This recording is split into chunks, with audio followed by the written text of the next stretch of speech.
If you are anything like me and just love to say, well, hell, I told you so, then you got a home here. Welcome to the Go Show, celebrating all things outdoors in this beautiful outdoor playground of a state, nation, and world that we live in. Proud to have you here, proud to be here. And let's get to that right away. I told y'all so. And I understand it's oh well, there's Mike patting himself on the back.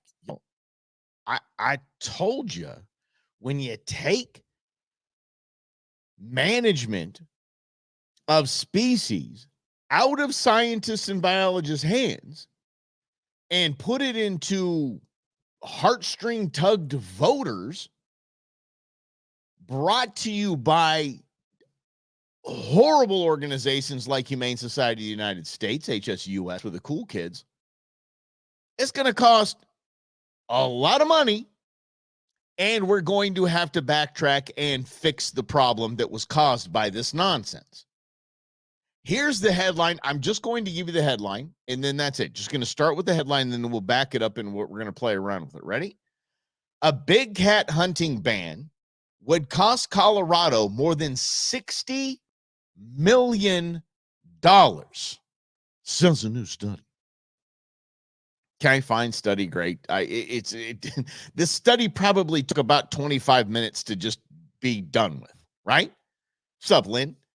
And I am blown away that people still are fooled by this nonsense.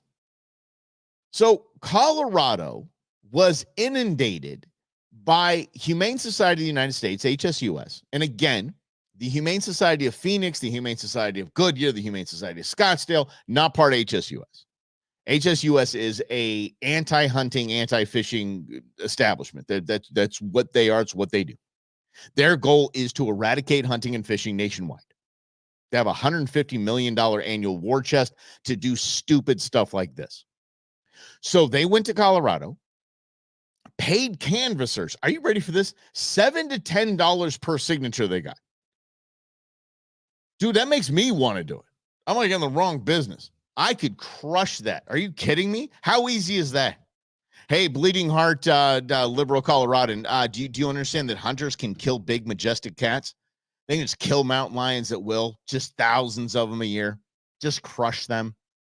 No, we should eradicate that, right? And the group they started, because they don't have the cojones, if you know what I'm saying. They don't have the spine. They don't get the pills to actually say we're Humane Society of the United States. They started a organization of 501c3 called Cats Aren't Trophies. Okay. And okay, fine. If you're not a fan of predator hunting, if you're not a fan of mountain lion hunting, I want a mountain lion so bad because I heard they're delicious. They're fantastic. And we need to cull those populations anyway. So they get the signatures. It's now on the ballot. It is Proposition 91. I'm sorry. It is Initiative 91. Initiative 91 will ban hunting of mountain lions and bobcats in the state. And there's a few other things that are in there that get snuck into a bill when they do that. But it's just, this is going to eradicate it, right? And the Cats Aren't Trophies is unbelievable. Yeah, but don't you pay attention to this now. So they get this on the ballot. It most likely will pass because people will not do their homework before they vote. Totally different show. I do politics somewhere else. We don't need to do politics here. But I do know this. We, the people, are an amazing group. We really are awesome. We have a problem. The problem is we read a headline and we go with it. We don't read past the headline. We don't understand and really do our own homework. And we haven't for a hot minute. So this Initiative 91 will most likely pass. And then it's going to what? Cost Colorado $60 million. And those that might say, yeah, I don't like predator hunting. I think the majestic mountain lions are worth that. What, you're just going on economics, Mike. Well, okay. You know what that economics does? You know what that $60 million does? Funds conservation in Colorado. Yeah, that's what that $60 million does. Okay. What if you give a false name? Okay, so Lynn, if you give a false name on the signatures are validated. I think they needed 280,000 or 210,000 signatures. They had something like 300,000. And so if they give a false name, it gets kicked as long as after everything is verified, boom, there's your 210 or 211, whatever thousand it was that they needed. And so 60 million. So how can this cost $60 million? Well, $60 million goes to just the revenue from Mountain Lion tags that people bought last year alone is over $410,000. That's how Colorado Parks and Wildlife, $410,000 they made selling Mountain Lion and Bobcat tags last year. Then if you allow a species like those two, like bobcats and mountain lions, you allow them to grow in numbers that are not balanced with other numbers of populations of species, i.e. deer and elk, the elk and deer populations decrease because the mountain lion populations increase. You see, what game and fish departments or each state, it's the same thing. So here in Arizona, it is Arizona Game and Fish Department. In Colorado, it's Colorado Parks and Wildlife. They all call each other. The Missouri is like the Department of Wildlife Conservation. They all call each other different things. But they have real scientists, real biologists that know how large a population of mountain lions should be in the state and know how that impacts, if you just increase them by a small percentage, what that does to the other populations of species in your state. And here in Arizona, we're the most biodiverse non-coastal state in the nation.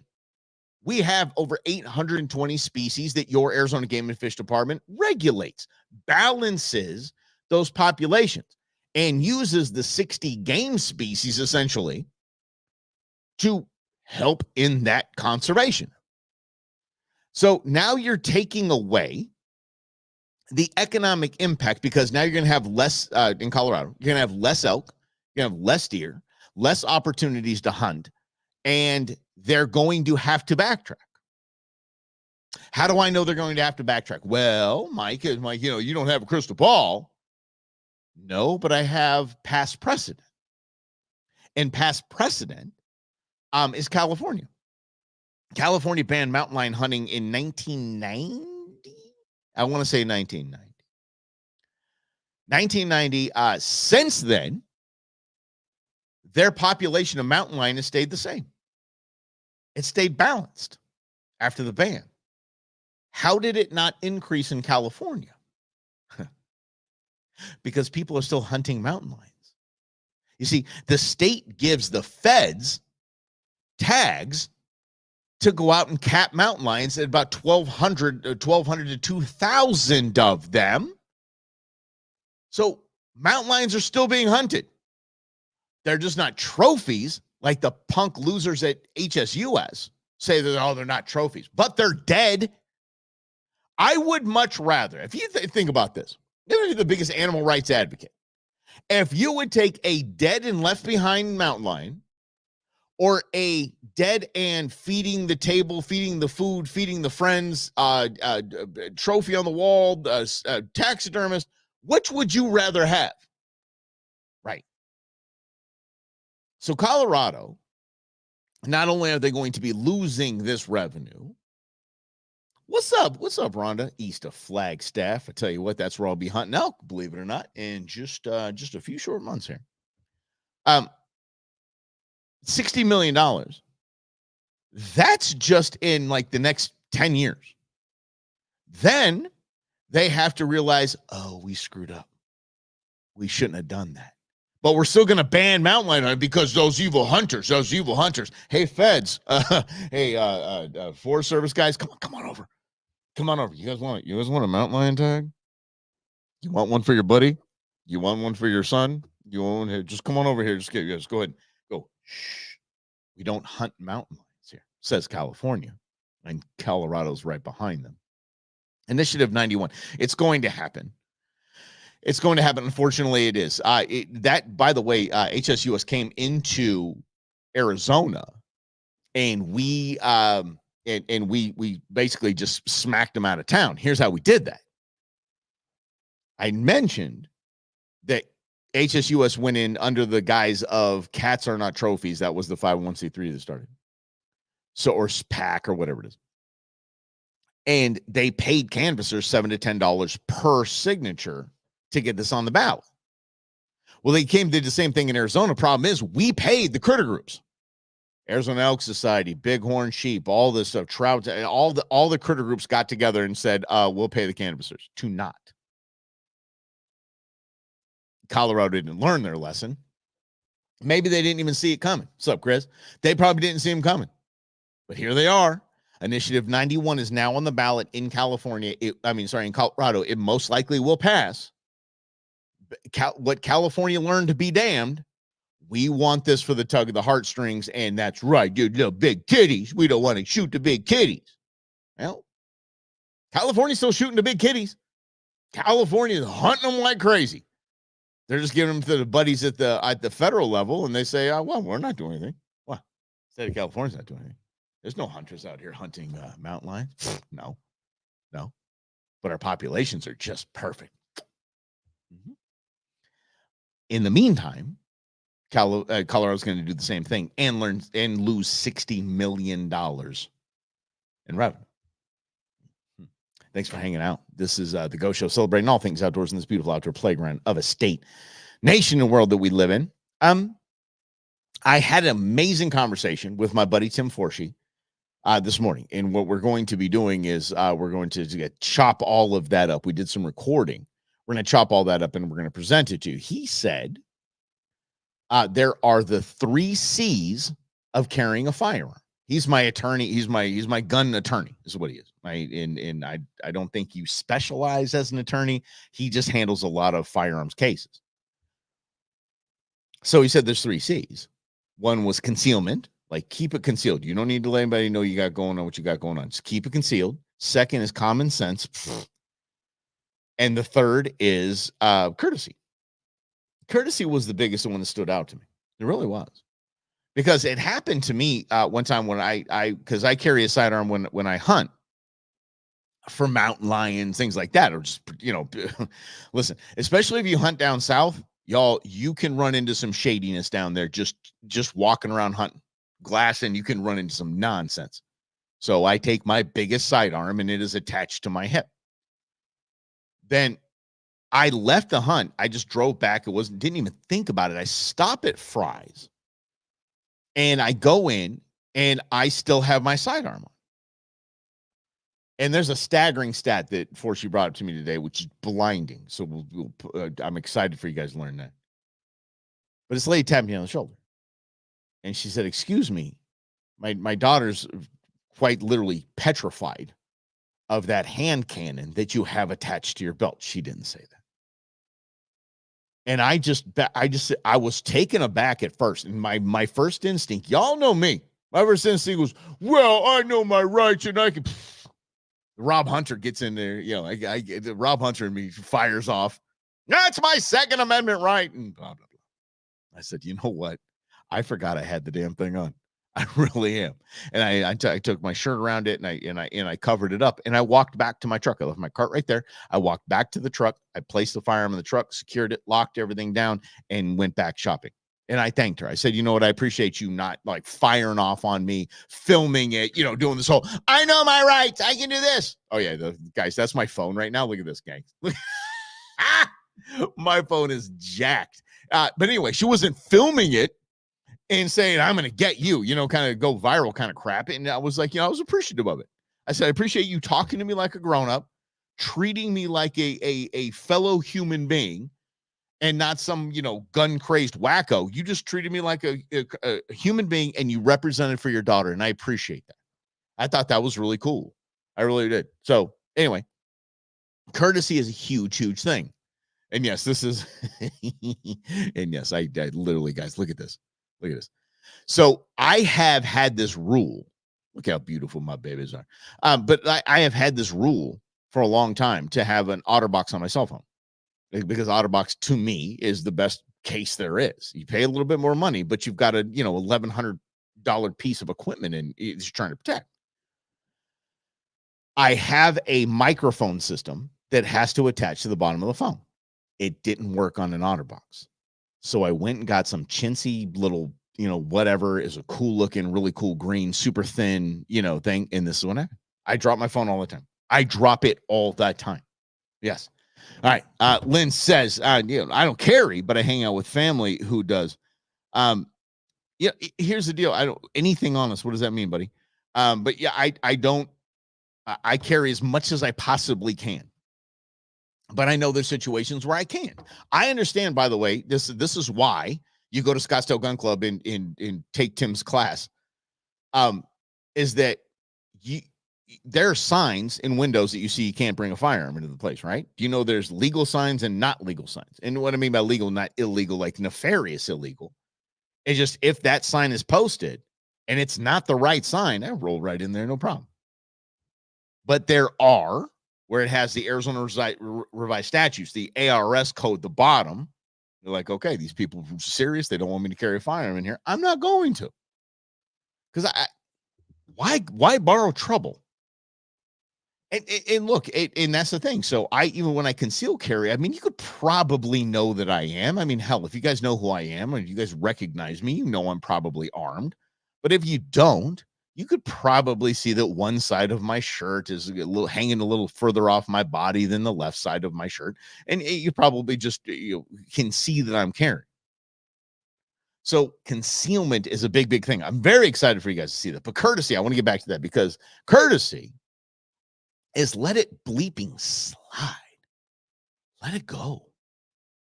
I mean, seriously, let it go. Chris Rock, the great Oracle, Chris Rock, had a song. I don't know if you guys remember the Chris Rock song. Do you guys remember this? Anyone? It was called No Sex in the Champagne Room. Early 90s. Let me ask this. Hold on. When was Chris Rock's No Sex in the Champagne Room released? Here. See my phone is. Oh, late 90s, 1999. Okay. 99. Chris Rock, No Sex in the Champagne Room. He said class of 99 or class of 2000, whatever. He said, if somebody steps on your foot in a movie theater, let it slide. There's no reason to spend the next 5 years in prison because somebody smudged your Puma. If you're carrying a firearm, Grace, I don't, right? Yeah, I got the hook in my head right now. Sex in the Champagne Room. He said, nobody goes to Hooters for wings. Chris Rock is brilliant. Anyway, and by the way, I think one of the best things Chris Rock probably, and I know it's an outdoor show, guys, but we'll get back to him. One of the best things he ever said was, he goes, you want to get rid of crime? He said, shut down ATMs at midnight. You shut down ATMs at midnight. He goes, what have you done that wasn't nefarious that you needed $200 from an ATM at 2 a.m? Exactly. Exactly. Don't do stupid things with stupid people. That's brilliant. That's why I call him the Great Oracle. He's one of the most brilliant dudes. If you guys, and again, a side note, Jerry Seinfeld, Comedians in Cars Getting Coffee, or Getting Coffee with Comedians in Cars, whatever it was called. He did one with Chris Rock. It was damn near life-changing as a dad. Just hearing these two talk about, especially Rock talking about, just about life. And they get pulled over. They get pulled over in one of the most beautiful Ferraris, the antique Ferraris you're ever going to see in your life. They get pulled over. And Seinfeld asked him, Seinfeld said, you nervous? He goes, yeah, I'm famous. I'm rich. Still black. It was hilarious. But it's good. But actually, Jerry Seinfeld talks about, and this is one of the life-changing things, it really just, it really has. I don't know why, but it formulated a lot of opinions I have about certain members and certain things in society. He was talking about skaters. And, the skaters, kind of the riffraff, the ne'er-do-wells, they're smoking weed over there at the skate park, and they're just, kind of just, whatever, not really driven, just kind of, the least of these, somebody might say. He goes, you know what? He goes, those skateboarders will save humanity. That's what saves society.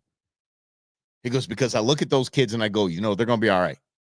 Because those guys fall down, get beat up, break things, and get right back up and do it again and get right back up and do it again and fall down, dust themselves off, get back up and do it again. They have the best lesson for life. Yeah. Anyway, so went off on a tangent there. Going to go back to the outdoor portion of the program, I promise. But it comes down to courtesy. And I've seen people poach. That's the P word here on this program. And you understand that. Poaching is the ugliest thing we can do in our conservation world. You see it a lot at the community ponds, right? We used to call it the urban fishing program. It's now the community pond program, where your Arizona Game and Fish Department stocks trout and catfish all around the parks in the state. It's fantastic. You see a bunch of people out there the day that they stock, and they've got buckets just full of fish. And they tell you, oh, it's a striper. Yeah, it's a striper. There's no limit on striper. No. It's not a striped bass. Those are trout, and you are poaching. Let it go. Let it go. The game Operation Game Thief, they know what's going on. They understand it. But if you confront them, I don't think you're here fishing legally, and just let it slide. Let it slide. Just enjoy yourself. Yeah. Clarifying my question. Okay, hold on. Let you know something, Rhonda? You're darn right, squirrel.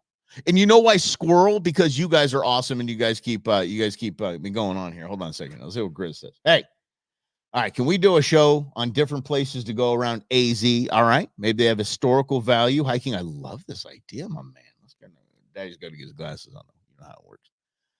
Just maybe historical value areas, stuff like that. Also, make sure to let people know to leave it as you see it. Amen, brother. So many of these places are getting destroyed. Example, oh my gosh. Oh, two guns up off. Oh, is it bad? I say, is it bad? It's a facetious question. I mean, it's a rhetorical question. Of course it's bad. Yeah, I would love to do. We should just kind of make it a regular thing, just like kind of cool places to visit around the state, and just do outdoor hiking, cool stuff, and in places like that. But let's start with that. I mean, the community fishing program is pretty badass. You have somebody in from out of town that have fished before or something like that. Just take them, throw a little chicken liver down the bottom. You catch a catfish. It's all cool. Yeah. Neat part about that. Oh, Grizz, they destroyed it. Grizz says. Neat part about the community fishing program is that usually around parks. So if you want to introduce a kid like I did to fishing, the community fishing program is fantastic. It really is, because it's usually by a playground. So if the kid gets bored, kids or whatever, go and hit the slide. It's all good. Catch a fish, whatever, take a picture. Cheese. I'm going to go on the swings. Okay, cool. Constant entertainment. And yes, Rhonda, same as the kids. Squirrel. I'm not going to sit here. This is boring. I don't want to go. Where's the swing set? Where's the slide? Yeah. Dad, fishing is boring. No, it isn't. There's a swing set right there. Go nuts. Okay, bye. But then there's intern Beans, who were celebrating her birthday. It was yesterday, but we're having a little get together tonight. She was with her mom last night, but we're getting together tonight. God, she just go every time I took this woman fishing. She would just catch a giant fish, the biggest of the day, and go, I'm done. I'm dying. I'm going to go on the swing set, Dad. Okay. Hey, Dad, I'm going to go walking around. Mm-hmm. Jim asked if the city pond fish are edible. Yes, but a lot of it's trout, and I just don't even like preparing trout. I don't like, and trust me, if you're in the community ponds and you catch those, you look at those trout wrong, they die. There's no catch and release on the community ponds. I mean, you better be ready to eat trout. So yes, they are, by the way, because they're stocked. They're raised in the fish farms here through your Arizona Game and Fish Department. Yeah. Mm-hmm. Yeah. Rhonda says every time that we camp, we pack out more than we brought because people tend to suck. Sister. Yeah, they do. Kayaks, everything like that. Every time I'm out on the yaks, I have a garbage bag there, and we're always just pulling junk out because people are. So I always scream, I ain't your mama. But doesn't matter. Doesn't matter at all. Asian carp edible. Depends on which Asian carp you're talking about. Are you talking about the Japanese flying carp that are in the Bath River in Illinois? Are you talking about koi? Yeah, I would stay away from them. I just want to get some damn catfish, man. Yeah. My grandmother, before she died, so she was like, "You going catfishing?" I'm like, "No, but I can." She goes, I'm like, "Yes, ma'am. I got you. I got you. I'm gonna go. Let me get you a mess of catfish, Grandma. I'm gonna work that out." Mm-hmm. All right, back to courtesy for the love of grief. See, run this with squirrel. How about this? Watch this, guys. Oh, she hooked me. I didn't hook you. What are you talking about? Oh, she just snagged that fish. Look at this. Oh, it says part 2. I tried to find part 1 and I can't find the damn thing. So I tried to find part 1. But part 2 is this, and she's just attacking this kid's fish. Look, she's she just snapped. Mm-hmm. Oh, yeah. He hooked me. No, what? You grabbed my lure. She said you ruined my hand. She's on the phone. He hooked me. No, I have a video of you grabbing my lure. Look, she can't even get this damn fish. Please send somebody here. Get somebody here. Please send somebody here. Right away. Right now. Ma'am, she grabbed my lure out of my hand. He's saying that he's ruining my hand. Please, he ruined my hand. Bro, man, there's a video of her grabbing my lure and ripping it out of my hand. Yeah. Please, come in here. Send somebody here right now. No, there's no weapon. What are you, bro? Please send somebody here right now. Please send somebody here now. This is basically the biggest HOA Karen I've seen in a hot minute. Look, dude, okay. The kids are probably not supposed to fish there. Okay, great. Here's the deal. Oh, my goodness. Walk up and tell them, hey, guys, listen, you see where it's posted over there? Guys, we can't fish here. There's ladies like this running around unhinged. Yeah, let's go ahead and just reel them in and just, whatever, head down. Here's a different option for you to go to. My God. Could you imagine if how about these kids being armed? I mean, why would you? Because I have a fish, she said. You ruined my hand. You literally grabbed a double treble hook lure. Mm-hmm. Yeah. Lynn says he always asking questions and looking at Facebook videos. I'm down with that, buddy. But yeah, just keep asking questions, man. We love that. Mm-hmm. See, all right, comes Jim, not this show. Half hour, buddy. You got it. We'll talk about the dance. Don't worry. Let it slide. Let it slide. And by the way, if people do run up on you like this, let it slide. Good Lord, let it slide. Just don't even. Stop with this. I know my rights. I'll wait for the police to show up. You know what? Just reel it in, dude. Just reel it in and be like, look, cool. My buddy Tequila Jim and we got run up. A guy was out there hunting. We'll be hunting in the same place this dove season as we always do. And one time we got run up on this guy on a mountain bike and he was losing his mind on us. I'm like, dude, we're seriously standing here with firearms right in front of you. And I look over at Tequila Jim, who works for Pinal County. He's an attorney, works with the sheriff's department. Cool as a cucumber. It's like, yeah, no, and this is public land. We can hunt here. No big deal. I'm like, I want to not fire off on this guy. Wrong choice of words. I want to light this guy up. And Jim's like, no big deal. Let it slide. And then he left, and then I might have taken a shot at a bird after that or whatever. But I was like, you know what? The vibe's done. Let's just go. And we just left. But why cause trouble? Actually, the sheriffs did show up. And by the way, Tequila Jim, who is an attorney, works with that sheriff's department, is like, didn't even say a word about that. It's like, dude, I'm your attorney. I'm good. You just said, no. And cop was like, yeah, we're going. Yeah. That's what makes my questions misunderstood. What do you mean, man? How about an FAFO Friday on Karen? Oh, let's go. Okay, I will find. Ooh, I follow so many Karen sites. Oh, yes. But it's funny. This isn't even a Karen fail. Like, she's literally getting the cops to show up. Send someone here immediately. They caught a fish. So many other things to worry about as a police officer. But you kind of, I guess, put yourself in the shoes of a cop and you're like, you know what? Okay, I'm going to go on a fishing disturbance because I could use the break, right? And I'll tell you what. Yes. Anyway, let it slide.